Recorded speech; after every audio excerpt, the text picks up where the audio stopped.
Hello everyone, it's मलिका और आप देख रहे हैं आर्टिस्टिक सोल चैनल। हमारे घरों में अक्सर इस तरह के बेकार प्लास्टिक के चाहे मेटल के इस तरह के बॉक्स पड़े ही होते हैं और हम अक्सर इन्हें फेंक देते हैं। लेकिन मैं इन्हें संभाल के रखती हूँ और ये वाले बॉक्स तो कुछ स्पेशल ही थे। इन्हें देखकर मुझे लग ही रहा था कि मैं इनसे कुछ ना कुछ बनाने वाली हूँ और जब मुझे आइडिया आया तो मैंने आज आपके साथ इसका वीडियो शेयर भी कर दिया। आशा है कि आपको भी ये पसंद आएगा। आप तो जानती ही हैं मैं बेकार पड़े डब्बों से कितनी अलग अलग चीज़ें बनाती हूँ। अगर आपने वो नहीं देखी हो ना तो डिस्क्रिप्शन में जाके एक अलग से मैंने लिस्ट तैयार कर दी है, आप उसे ज़रूर चेक कीजिएगा कि वेस्ट डब्बों से क्या क्या बनाया जा सकता है। तो चलिए इसे बनाना शुरू करते हैं। इसे बनाने के लिए ना सबसे पहले इसके ऊपर जो ये स्टिकर्स हैं ना इन्हें उतारना होगा। अगर ये डायरेक्टली इस पे से ना उतरें तो आप हमेशा उसे पानी में भिगो के रखें रात भर, तो वो आराम से उतर जाते हैं। मैंने पहले ही डिसाइड किया था कि इनसे मैं गार्डन क्राफ्ट बनाऊंगी, इसलिए इन डब्बों में ना छेद होना बहुत ज़रूरी है। तो मैं ना ये वाला टूल मार्केट से लेके आई थी। इसे बस गर्म करना होता है और आराम से किसी भी प्लास्टिक सरफेस पे ये बहुत ही जल्दी छेद कर देता है। अब इसे एग्जैक्टली बोलते क्या है वो तो मुझे नहीं मालूम। अगर आपको इसका नाम पता हो तो आप मुझे कमेंट करके ज़रूर बता दीजिएगा। बस डब्बे के नीचे मैंने 8-10 छेद इस तरह से बना दिए हैं ताकि वाटर आराम से इसमें से निकल सके। मेरे पास इस तरह के 3 बॉक्स हैं तो इन सभी में मैं पहले छेद कर दूंगी और छेद करने के बाद ही हमारा मेन काम शुरू होगा और वो है इसकी डेकोरेशन। तो अब इसके ऊपर डेकोरेशन स्टार्ट करते हैं। इसके लिए मैंने यहाँ पर होममेड क्ले ली है। याद है ना, ये क्ले मैंने आपको बनानी सिखाई थी। 2-3 वीडियोस हैं जिसमें मैंने अलग अलग तरह से आपको क्ले बनानी सिखाई है। नहीं देखी हो तो जाके डिस्क्रिप्शन में चेक कर लीजिएगा, वहाँ पर लिंक मैं दे रही हूँ। डब्बे के बीच में आपको इस तरह से मार्किंग करनी होगी।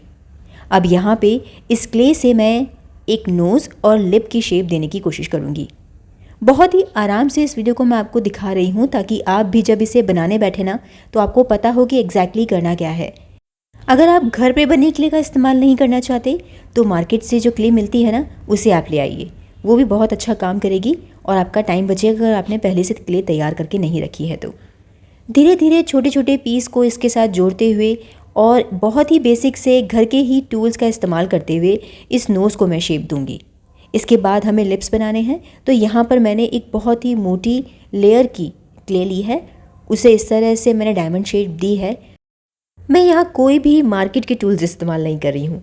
ये टूल देख के उन लोगों को याद आ जाएगा जिन्होंने 11th-12th में साइंस ली थी। ये साइंस के सब्जेक्ट के साथ ही रिलेट करते हैं, यानी हम जो प्रैक्टिकल करते हैं ना अपने स्कूल के टाइम पे, तो डाइसेक्शन में जो टूल्स किट आता है ये वही टूल्स हैं। बस इन्हीं का यूज़ करते हुए इन्हें अच्छे से प्रॉपर शेप देना स्टार्ट करूँगी। अगर आपके पास इस तरह के टूल्स भी ना होना तो आराम से आप स्केल से भी इसे कर सकते हैं। मैं आपको बहुत ही धीरे धीरे प्रोसेस के साथ इसे बताती जा रही हूँ ताकि आप इसे एग्जैक्टली बना पाएँ और बनाने में दिक्कत भी ना आए। अब मैं इस पतले टूल से ना इस लिप्स पर थोड़ी थोड़ी लाइनें बनाना शुरू करूँगी, क्योंकि ग्ले अभी गीला है तो ये आसानी से हो जाएगा। आप देख पाएंगे कि मैंने किस तरह से अलग अलग डायरेक्शन में घुमाते हुए हल्की हाथ से इसके ऊपर लाइनें बनाई हैं ताकि ये जो लिप्स हैं ना बिल्कुल रियलिस्टिक लगें। आपको भी इसी तरह से करना होगा। प्रेस करने के बाद इसे लगभग पूरी एक रात मैं सूखने रख दूँगी, क्योंकि ये घर पे बनी हुई क्ले है तो सूखने में थोड़ा सा टाइम तो लेती ही है। और हाँ, एक चीज़ जो आपको और बतानी है वो ये है कि आप जब इसमें क्ले लगाएं ना तो उससे पहले इस बॉक्स को यानी इस प्लास्टिक सरफेस को एक सैंड पेपर से अच्छे से रगड़ लें ताकि इसकी सरफेस थोड़ी सी खुरदरी हो जाए और क्ले की पकड़ अच्छी बने।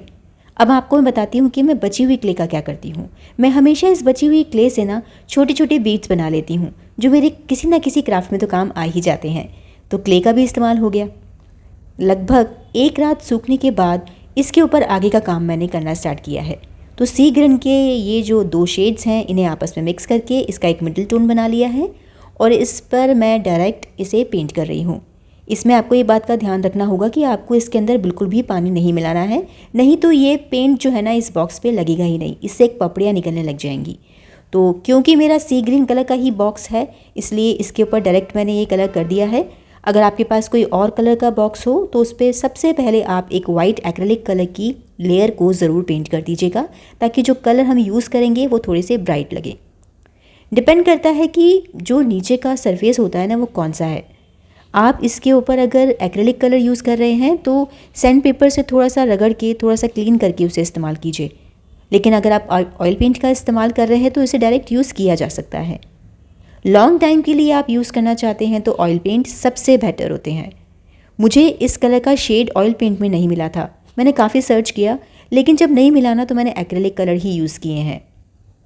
लेकिन अगर आपको अपने मनपसंद कलर के कलर में इन्हें करना हो तो ऑयल पेंट का इस्तेमाल कीजिए, अगर स्पेशली आप इसे गार्डन क्राफ्ट की तरह यूज़ करने वाले हैं। यहाँ पर मैंने एक्रेलिक कलर की 2 लेयर्स ली हैं। पहले लेयर को किया है, उसे सुखा दिया है, फिर दूसरी लेयर को करके उसे सुखाया है। गीले पे ही डबल लेयर मत कीजिएगा, नहीं तो बाद में आपको प्रॉब्लम आ सकती है। ये कलर पूरी तरह से साफ़ हो जाएगा इसके ऊपर से। इस कलर के सूखने के बाद अब सबसे ज़रूरी काम है इसे फिक्स करना, और फिक्सिंग के लिए मैं इसके ऊपर वार्निश की लेयर लगाने वाली हूँ। मेरे कलर का शेड थोड़ा सा डार्क है, तो हम ये वार्निश इस्तेमाल कर सकते हैं जो मोस्टली फर्नीचर्स में यूज़ होती हैं, और ये थोड़ी सी येलोइश होती है। अगर आप जो यूज़ कर रहे हैं ना कलर वो लाइट हो तो ये वाली वार्निश यूज़ मत करना। इसके लिए आप कोई भी ट्रांसपेरेंट वार्निश का इस्तेमाल कीजिएगा। वार्निश की लेयर लगाने के बाद उसे मैंने लगभग 2-3 घंटे सूखने रख दिया। अब आगे का काम करते हैं, जो कि इसका मेन डेकोरेशन का काम है। इसके लिए मैंने यहाँ पर फेल्ट शीट या कह सकते हैं फोम शीट ली है। फोम शीट और फेल्ट शीट दोनों ही अलग अलग चीज़ें होती हैं, आप उनमें से कोई भी इस्तेमाल कर सकते हैं। इन अलग अलग कलर शीट्स पर मैं यहाँ पर फ्लावर्स और कुछ लीफ बनाने वाली हूँ। मैं तो यहाँ पर डायरेक्ट ही पेंसिल से इन फ्लावर्स की शेप को ड्रॉ कर रही हूँ। अगर आपको ड्राइंग में थोड़ी दिक्कत आती हो तो आप कोई भी प्रिंट आउट निकाल लीजिए किसी भी फ्लावर्स की शेप और अलग अलग तरह की लीफ का, और इस पर ट्रेस कर लीजिए, तो वो आपके लिए इजी हो जाएगा। यहाँ पर मैंने फ्लावर्स की 2-3 शेप ली हैं और सिंपल सी लीफ ली हैं, थोड़ी बड़ी बड़ी। जब मैंने इस बॉक्स को बनाने के लिए सोचा था ना, तो मैंने क्ले से ही सारा काम इसके लिए डिसाइड किया था। लेकिन आपको सच बताऊं तो एक बार तो मैंने इन सारे फ्लावर्स की शेप को ना क्ले से बना भी लिया था, लेकिन बॉक्स पे लगाने के बाद वो थोड़ा सा हैवी हो गया था। इस वजह से मैंने डिसाइड किया कि कुछ हल्का मटेरियल लिया जाए ताकि वो इसके ऊपर अच्छे से टिके भी सही और बार बार गिरे नहीं। तो मैंने इसीलिए डिसाइड किया कि मैं फोम शीट से ही इन सभी फ्लावर्स को यहाँ बनाने वाली हूँ। काम भी ईजी हो जाएगा और इसमें ज़्यादा खर्चा भी नहीं आएगा। क्ले से बनाने में थोड़ा टाइम तो लगता है, लेकिन हैवी होने की वजह से उसे यहाँ यूज़ करना ठीक नहीं था। तो अब मैं आपको बताती हूँ ना कि इन फ्लावर्स को 3D कैसे बनाया जाता है। इसके लिए हमें प्रेस की ज़रूरत पड़ेगी। बस कटे हुए शेप्स जो अलग अलग है ना, आप उस प्रेस पर रखते जाइए तो वो अपने आप ही थोड़ा सा 3D हो जाएंगे, यानी थोड़ा सा ना उनमें एक शेप आ जाएगी जो एकदम 3D लगेंगे। तो आपको धीरे धीरे इस गरम प्रेस पे एक एक करके ना इन फ्लावर्स को रखना है। ये अपने आप इस तरह से उठेंगे और बिल्कुल 3D फ्लावर्स जैसे दिखने लगेंगे। इन फ्लावर्स को बनाने के लिए एक और ज़रूरी चीज़ आपको बता रही हूँ, उसे नोट ज़रूर कर लीजिएगा। जब भी आप इस तरह की शीट मार्केट में लेने जाएंगे तो आपको 2 तरह की शीट मिलेंगी। एक फोम शीट बहुत पतली भी आती हैं और एक थोड़ी सी मोटी जो हम यहाँ पर यूज़ कर रहे हैं। तो मोटी शीट से ही ये जो फ्लावर्स हैं ना परफेक्ट बनेंगे। आप ध्यानपूर्वक मोटी वाली शीट से लेके आइएगा और उन्हीं से ये बनाइएगा, तो आपके ये फ्लावर्स भी मेरी तरह ही परफेक्ट बनेंगे। तो सी ग्रीन बेस के हिसाब से मैंने अलग अलग कॉम्बिनेशन में इनके ऊपर कलर करना स्टार्ट कर दिया है। वैसे तो आप प्लेन फोम शीट को भी कटिंग करके डायरेक्ट लगा सकते हैं अगर आप पेंटिंग नहीं करना चाहते, लेकिन क्योंकि पेंटिंग से एक अलग ही टच आता है इसके ऊपर, थोड़ा रियलिस्टिक लगता है, इसलिए पेंट भी करना अच्छा रहेगा। और आप चाहें तो इन्हें ग्लिटर शीट से ही बना लीजिए डायरेक्ट, उनसे भी ये लुक अच्छा ही देगा।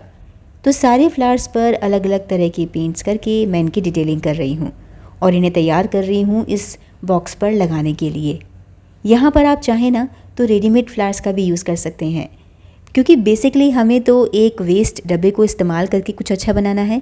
चाहे आप थोड़ी सी मेहनत करके ऐसे होममेड या कह सकते हैं हैंडमेड फ्लावर्स को यूज़ कीजिए, या फिर मार्केट में बने हुए फ्लावर्स का इस्तेमाल कर लीजिए, या अगर आपके पास कोई पुराना बुके पड़ा हो ना प्लास्टिक फ्लावर्स का, तो आप उसमें से भी निकाल कर यहाँ पर इसकी डेकोरेशन कर सकते हैं। सभी फ्लावर्स में डिटेलिंग करने के बाद, पेंटिंग करने के बाद इस पर वार्निश की एक लेयर लगा के मैंने अच्छे से इसे सूखने रख दिया था।